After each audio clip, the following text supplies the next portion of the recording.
bino bwe bali mukola at least tubeere tulinayo n'ennaku endala naye bamu mu bano nga bwe bagenda bagamba bagendangayo ku lunaku olusooka ne bakugamba nti tuli bize mujje ku lunaku olusembayo ate bwe bajja ku lunaku olusembayo ne babalemesa okwewandiisa nga bakozesa excuses ez'enjawulo.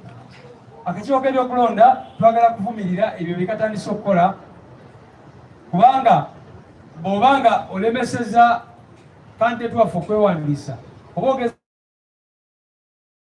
ogezaako ku distance mu disitulikiti bagamba nti wano tebalina kubeera wa NUP kikyemutegeeza mu bantu mwe abakakiiko k'ebyokulonda mwami byabakama n'abalala b'okulembera nabo akakiiko ako. So tugenda kukola complaint oba tugenda kwekubira enduulu mu kakiiko ako kennyini kubanga amateeka gagamba nti olina okusooka n'ocomplaining eri akakiiko k'ebyokulonda Katonda genda mu kkooti n'ebirala byonna byonna bye tusobola okuzzaako ku nsonga eno. Kakati ngenda kuwa omukisa. I'm going to give an opportunity to these people to talk about themselves and the issues which they encountered one after another. Atandike n'ono manya go district here. Zamaina gange nize Kagumba Bumar, and I come from Luka district. I submitted in all the required information which the Electoral Commission told us to table on the day of nomination. I started the process on Thursday, 4th, and I submitted in over 500 names out of the 400 names which they wanted. But out of the 500 names, they told me the process, the network is down. So come tomorrow on Friday 15th so that we finish the verification of the names. After giving them those names, they told me only 189 names are valid. Other names are used. What I did, I gave them more over 1,000 more names for them to choose. At least in each of the sub-counties, we had over 100 names. Those people still said, you have now, at least you tried, you have 215 names. What I did, I added them more 700 names. At around 2, they said, now all your names are there. You organize your nomination forms so that you become nominated officially. I organized my papers, and the returning officer signed on my documents, he stamped and wrote the word duly nominated. But to pronounce that statement, that you are now duly nominated, it defeated him. What he did, he lost 2 names of the voter forms, 2 of them, one from Nawangti sub-county and another one from Bukoma sub-county. When I insisted that no, I have given you all the documents, they looked for the documents and also looked for documents in my documents. But what happened? They discovered the one of Nawangti in their documents, proving that even the remaining one, they had it. Now, this guy said, I cannot give you these forms because I'm not seeing physical evidence. Now the question would be, they are the ones who filled in the information from the hard copy that I had given them. Now ask myself, which physical witness were they looking for, and where were they getting the information to feed in the computer? Because in the system, it was showing I'm meeting the 2/3 of the electoral areas. But now, the returning officer was saying, I want physical evidence. It was from the physical evidence that they are feeding in what? In the computer. After saying 2 are missing, those very people, they saw Nawangti sub-county. Why couldn't they go and look for the other Bukoma from where they saw what? Nawangti sub-county. So, in short, omwami oyo registrar nga amaze okukakasa, amaze okustampinga ku biwandiiko byaffe, amaze okusayiningako buli wamu, amaze okukakasa nti tulidde nominated ku foomu zaffe okukyatula kyamulema, era kye yazzaako yakwata empapula zaffe n'agenda n'azikweka. Assistant returning officer yagezaako okumuadvisinga ne banne ne bagamba muweeko kopi, yagamba sisobola kumuwaako kopi kuba we muweera kopi ajja kuba afuuse candidate, ekitegeeza nti yali afightinga Kagumba okubeera candidate. So ensonga kitukedde wano ku kitebe tubadde kati nganze candidate nabadde nsazeewo mbeere nga ntambula ng'omuntu nenzijukira bakama bange abampa kaadi nga tulina okwasiza wamu abantu beruuka banyiivu babadde basaze bagende bebanjize foomu zaabwe kubanga zifoomu tezikyali zange, nze nensitopinga kubanga saayagadde violence. So nkubira mwami byabakama omukama omulanga nti bw'abanga returning officer w'eruuka ayagala kwesimbawo kuba LC5 yandibadde akwata forms n'azijjuzaamu naye n'meeting requirements, naye okutuma omukisa tetujja kukikkiriza mpaka era nze nasazeewo neŋŋamba abange abantu nga tulina nomination zaffe kubanga batudekalenga official kubanga yamaze okutukakasa okuprovinga kino aleete forms ezo abeere nga azituwa aziwe mwami byabakama amulageko nti awo yali tamitize eki kubanga yazirina zonna. Twagala forms zaffe azituwe tubanga tetwamitize requirements azituddize.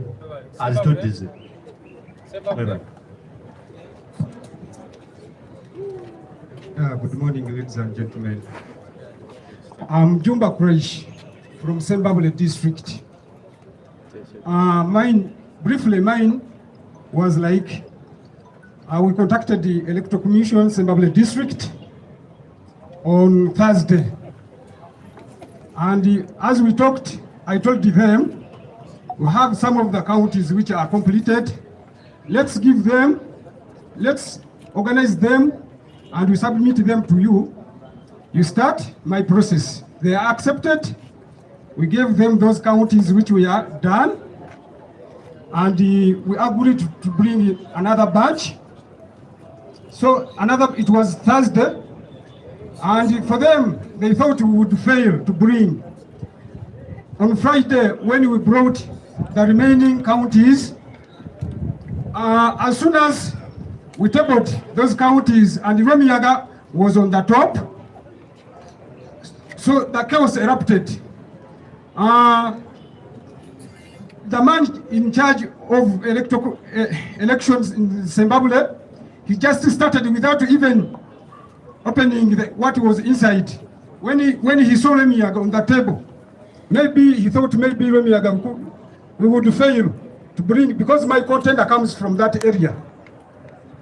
He started, these signatures are not corresponding, these signatures are forged, we can't allow you, I can't accept this.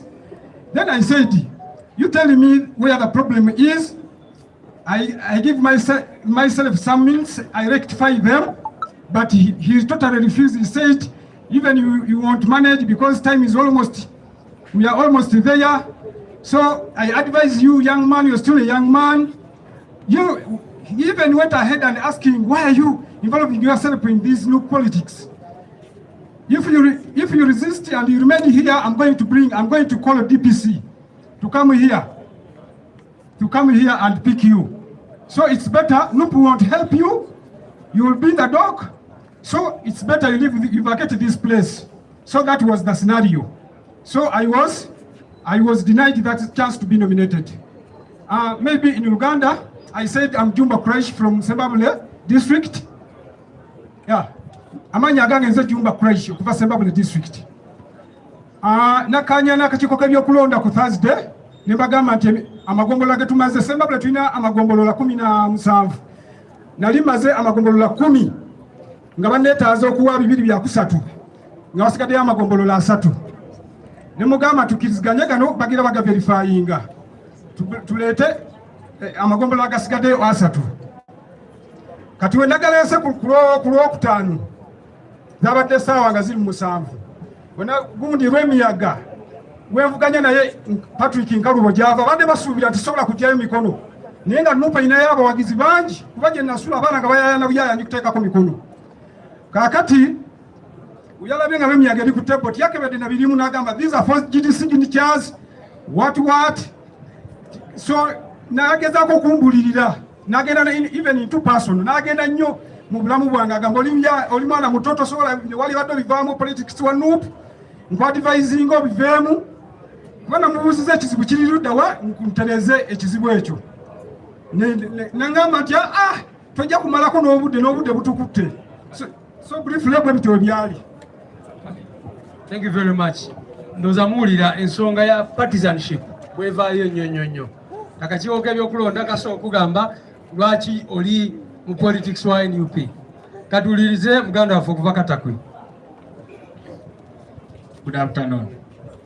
I'm Ariko Martin from Katakwi district, aspirant for LOC5 Katakwi, under the ticket NUP. What happened in Katakwi, it is a saga. between NUP and NRM. They gave us to collect the names and voters, whatever, numbers. But NUP, NRM was like, NUP does not have the names. Now what I was collecting, they were like, I was collecting for NRM, not NUP. Those people really said that for us NUP, we didn't register our names to our own register. Now we got the names from the NRM register, which is not true because we are in a ruling country. All of us were in a ruling government, but multi-party has to be there. I told them, no, maybe you don't want multi-party, and you let NRM only be a party for all and for all, and you remove what you call election, because EC is a different body, it's not a party. That thing made us to fail, and they failed me after even collecting all that data from all those several. I collected more than even the 1,000 because Katakwi has 20 sub-counties. I was entitled to collect 50 signatories from each sub-county, which was headache. That they failed me, that they were like, NUP does not have the names. That is a national, national identifications. Thank you. Thank you, Nakaseke. Basobole banyama balamusiza nze Musisi William okuva Nakaseke. Nakaseke tulina amagombola 15, so wetuba tugambye okuleeta bibiri bya kusatu oleeta amagombola ekitono nnyo 10. Nze naleeta amagombolola 11 era zonna empapula nga nzirina bulungi. Kati bwe nazireeta nga beekwasa system erisiro tetusobodde kumaliza mikono mu budde, obudde bugenze, so n'olw'ensonga eyo tetujja kubanga tweyongera kubanga tukola ki nga tukunominatinga. Empapula zange zitwalibwa mu office y'omukulu akola ebyokulonda n'abaako byazikolako emikolo bwe gyaggwa n'azinziriza n'agamba nti ndi disqualified era sobola kuba nti ngenda mu maaso n'okuba nominated. Naye waliwo ensonga bbiri nti ne system ya EC yennyini nayo nfu. Njagala kuwa ekyokulabirako. Nze bwe baali bakakukyalinga information eyange nini namba yange yayingira munda bagamba nti eyo eri tiiki. Kakati ate bwe natuuka okulikomendinga omulala musayiningire bagiteekamu nti eyo ki eyo nfu. So twagala okubirigo gamba minisita by'Abakama nti nno okutereeza system yo abantu baagala kulonda bwe kiba si kyo wakiri NRM eveeyo egambe nti ebibiina ebyo tebiriiwo bateekewo bakandidate be NRM bokka abalala ebibiina bira bikole ki mu nsi yonna kigende ku likodi nti mu Uganda temukyali bibiina birala muli kibiina kyaki NRM kyekifuga eggwanga. So bw'aba tebatereezezza nga SG bw'agambye tugenda ku step ekola ki. Era njagala okwebaza management ya NUP Mr. SG yaffe bwe tumutegeeza ebigenda mu maaso yakolerawo era tuyise tuteekeyo okwemulugunya kwaffe. Njagala kutegeeza n'okukubya bannayuganda naddala abalonzi abanga b'e Nakaseke tuteekeddwa Musisi William ateekeddwa okulabikira ku ballot paper come 2026 come 2031. Nze Musisi William mwebale kumpuliriza. Mwebale nnyo ssebo Nakasongola. Mwebale nnyo Isigi.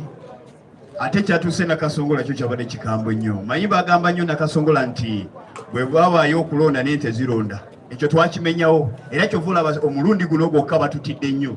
Olw'ensonga luli batugezesa Town Council zonna ne tubanga ezisinga twaziwangula ne bakansala baazo. Kati bwe twatuuse ku district for nominating wanze Kaseera Patrick okunominatingibwa ku kadi ya NUP LC5 Nakasongola. Kye baakoze twabawadde amannya twatuuse olunaku lw'okutaano bakandidate bonna abeesimbawo sayidi yeeyo bonna ne bajja. Bwe twatuuse ne batugamba mwe musooke mutuule wali mu kidaala ne tutuula ne tulinda ne bakola ku balala bagenda okusaba ebyaffe ku ssaawa 9:30 tubibawa be bawanda bino be bajjamu bino be bateekamu bino ebimu ne be banominating bakansala data omu bwe baakozesa naye ng'ate agaana. Ekitegeeza abantu b'e Nakasongola basinga tebagenda kulonda kubanga abaatuwa emikono egisinga baali bagigaana ate nga gyonna gyali gya district ekirala ne tubawa byonna bye baali beetaaga, gombola zonna tuzimalayo.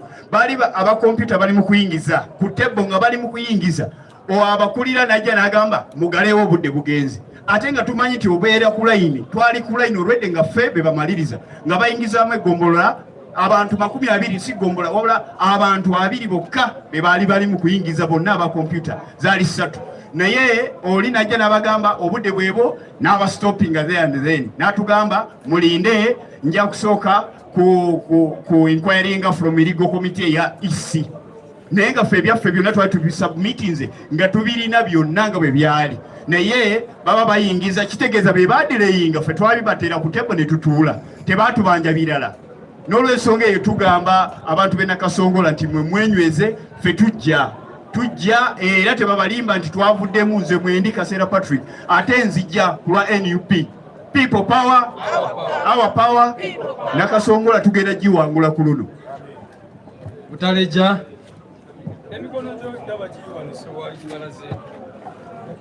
Good afternoon. My name Bana empapula nabawa ez'abasukkanako bw'obala emikono gyonna giri wano nzize nagyo ng'obujulizi. Gino gyonna era n'obulamu emikono 5 gino gyonna magombolola basaba 10 nabawa 12 gino wano gyonna nzize nazo.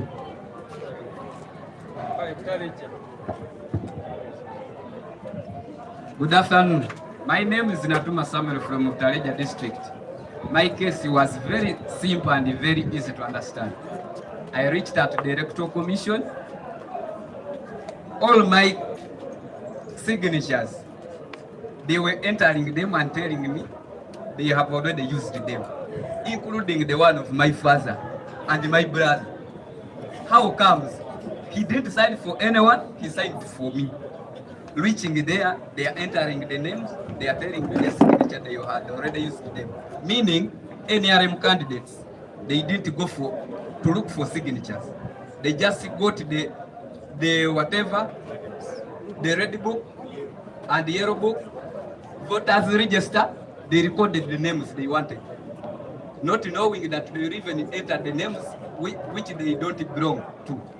So my case is NRM candidates in Butaleja, they should go in the field, they search for signatures so that they simplify my work. Because when I reach in the field, I ask somebody, do you sign for anyone? That person tells me, no, I didn't. I tell that person, sign for me. Reaching there, they are telling me that person signed it for somebody else. So that's my case. NRM candidates go in the field, you go and look for signatures, as I also look for signatures. Amanya gange bampita Sam, nze kesi yange yali nti wenatuuka mu electoral commission amanya gonna ge bateekanga mugena nalina amanya nga 12 nasobola ofuna mu 12 amanya nga 2 mu 10 ezisigadde neza baganda bange neza tata wange ne mama nga bazikozesezza olwedde mbo basayiningidde omuntu omulala. Ate n'ekirala, lwaki mu Butaleja mwayingizaamu owenRM yayitamu n'abagwa 2 fena ab'opposition n'aba independent teri yayitamu? So ekyo neetaaga kimanya era abe NRM abakandidate bagende mu field banoonye emikono so that ife wetutuuka ku muntu nga yasayiningidde owenRM tasayiningira nze naye bakozesa voters register ne bafuna emikono ne beesayiningira buli omu n'ayitamu. Ffe tutuuka eyo omuntu ampadde omukono owenRM tamugyeko mukono aguwadde nze bwe ntuuka eri mbwe yagukozesezza. Kyekyo ekyange. Kalino district. People power, our power. My name's Ninze Omegire Yokana, commonly known as Musai Mtoini Kalilo. For my case, the returning officer told me initially that if I don't nominate you, don't cry from here. So they started entering all the signatures I brought. They used to tell me, bring 21, bring more this for this sub-county.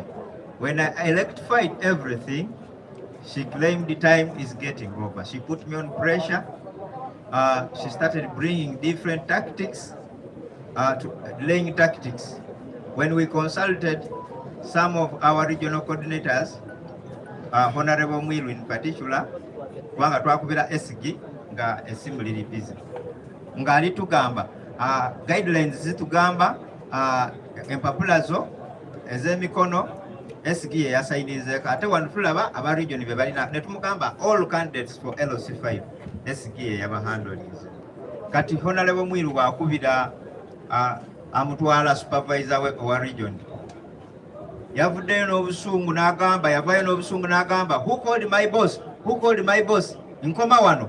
So kati abantu be Kaliro ne districts zonna bagamba nti Kaliro balina okusazaamu all candidates kubanga aba NRM aba contestinga mu NRM primaries be bayisizaawo bokka.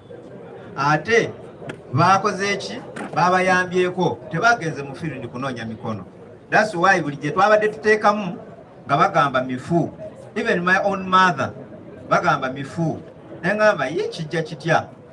Kati bwe yalabye ng'emikono ziweddeyo n'agamba I'm not nominating you time ekoze eki n'atuuza abaana bonna bakola mu EC n'abagamba bakole apology lwaki bakoze beyond time.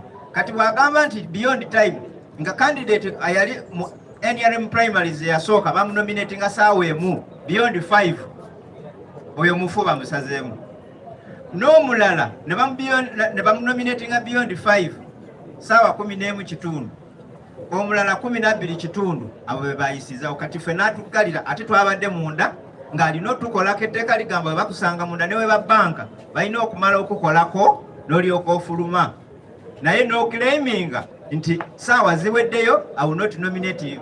Ate nga signatures ziweddeyo ate kati n'akola n'awo obubadi n'atuuza abaana bakole project withdrawing endala era ya withdrawings endala nsigaze entono simutwala mu kooti. Era n'agamba abaana nti mubeererwedde bwe babatwala mu kooti mu omunaawoza. So nsaba okuwandiisibwa kwekaliro bakuyuwe tuddemu tunominatingibwe bupya. Era nange mbeere ku ballot paper kubanga abantu banyiivu bali mu maziga kubanga nze gwe babadde balinamu essuubi bali abalala babakoowa. Okay, thank you very much. People power, our power. Ekirala basoose kunzibako risiiti gye nasasuliddeko kuba nazibawadde ate ne bagamba zigenzewa zibuze ziriwa. So all those tactics mwe bankubidde naye nga bagamba mbu Kaliro ya NRM ate ffe tuleesemu NUP y'amaanyi kubanga ne bakansalazi twanominatinze bangi ne kibatiisa. Ozi nange ensonga gye mbadde neerabidde Jumba Creation okuva Simbabule district. Nze nagaanye okwogera ne bannamawulire era sekuritale gye nakimanyi namugamba sijja kwogera na bannamawulire okujjako nga maze kwogera naawe. Era kwe kwogera kwange kuno badde abakuba Simbabule nga boogera Jumba Creation tebalina na kifaananyi kye tebalina ddoboozi lye naye bayogedde n'okwogera nti ne risiiti yannema okusasula. Risiiti njirina wano baagala ogikapitaringa. If you want to capture it, I have it here. Naye ku mawulire badde balaga nti nalemereddwa n'okusasula. That's it. People power. Kajibalage. So basiba ne banyabo ndoza mukiraba. Bwe twava mu kalulu k'abavubuka twabayita wano ne tubalaga emivuyo egyali mu kalulu k'abavubuka. Kaakati tutandikidde ku level eno ate wano ba LOC5 chairpersons bokka. Kaakati ba kansala LOC5 ate bo bangi nnyo be baganye okuwandiisa mu region z'eggwanga ez'enjawulo. Kaakati bwe mba mugamba nti mulina obuwagizi gibalage ono omusajja ali mu kubalaga risiiti ye yiyo kwe yasasulira ssente agenda gibalaga mu kicapturing bulungi. Kaakati bano abantu mukirabye diza nga bwe mbagambye bano 7 kubanga kati abamu bali Kasese abalala bali Kitugumu babadde bakyali mu kubo nga bajja obudde ne bakwata ate tubadde tetwagala kulwisa bamawulire kubanga bakyali mu kuba abantu ba LOC5 chairpersons baffe be balemeseza okwewandiisa. Kaakati ndaba aba NRM nga bacakyanja nti olwedde tulina ba LOC5 chairpersons abali unopposed. Bano bwe babadde babagoba abamu babagambye nti kati katubalinde ku KMP nti bagala kukola ki kulemesa ba NUP kwewandiisa mu bitundu by'eggwanga ebyenjawulo ku MP. So kaakati bw'oba ogamba nti oyagala kuvuganya ate n'ekiri basic okuleka omuntu neyewandiisa n'asobola okuvuganya n'okimulemesa kiki oba otegeeza Mbabeere bagamba NUP teriyo mu bitundu ebyo. Naye kakati mukiraba Sembabule eri wano, Nakaseke eri wano, Nakasongola eri wano, Butaleje eri wano, Kalira eri wano. Katakwi is here. Kitgum is on the way. All those comrades bajja wano ne tubasayiningira bulungi empapula zaabwe ne basasula ssente mu banka ne bakungaanya emikono ne bagamba katugende twewandiise. Naye akakiiko k'ebyokulonda deliberately ne kabalemesa okwewandiisa. So tuvumirire byonna byonna nga bwe mbagambye kyetuzaako. First of all tugenda kukola complaint on oath eri mu mateeka eri Electoral Commission, kubanga bwe batulemesa okuwandiisa abavubuka baffe nga bwe mmanyi abamu twagenda ne tusobola okubawandiisa newankubadde byabakama ne banne be bawandiisa baali batono nnyo era balemesa abantu bangi nnyo okwewandiisa. Katusuubire ku luno bakigenda kutunulira mu nsonga z'abano abantu babawandiise basobole okuvuganya mu kalulu aka bonna. Ekisembera ddala kwe kuvumirira abo ba returning officers okusala ne beefuula NRM officials, kubanga nga bwe muwulidde tuli wano tukuba omulanga ba NUP. Togenda kusangayo wa NRM n'omu gwe balemeza okwewandiisa mutalina mpapula, togenda musangayo. So nga bo babadde bagenda era tulina muganda waffe omu ali mu kkomera mubagamba nti babadde bagenda ne balaba ebitabo abantu bawandiisa simanyi PDM simanyi ki just ne bakopa ezo gundi enamba ezo n'ennumbers ne baziwandiika Electoral Commission neziyisa buyisa, naye abaffe ne babalemesa nga tebalina nsonga n'emu gye bayimiriddeko. So we condemn these actions in the strongest terms possible. This is why we are going for a protest vote, ladies and gentlemen. Yes. That's why we're going for a protest vote, to put an end to this humiliation, to put an end to this nonsense. We cannot be going for an election and the Electoral Commission is behaving like criminals. Because these people are here, they have showed you their requirements. Some of them went on the first day. The EC kept telling them the system is down. So if the system is down, how is that a problem of a candidate? Bwe mugamba nti system tekola eri wansi, kakati ne mugamba omuntu la system leero tekola komawo enkya, najja enkya n'omugamba obudde buweddeyo, kiki oba otegeeza? So tubivumirira byonna byonna, tujja kuwandiika complaint eyo nga bwe mbagambye. Twasaba namale muzigoberere zino kubanga bano ba district chairpersons, twagala ba district chairpersons ba NUP, kubanga obuweereza obusooka ku district butandika ne district chairperson. So tetugenda kukkiriza ejjoogo oba obukumpanya obubbi oba NRM bwegezaako okukola mu kalulu kano. Mwebale nnyo.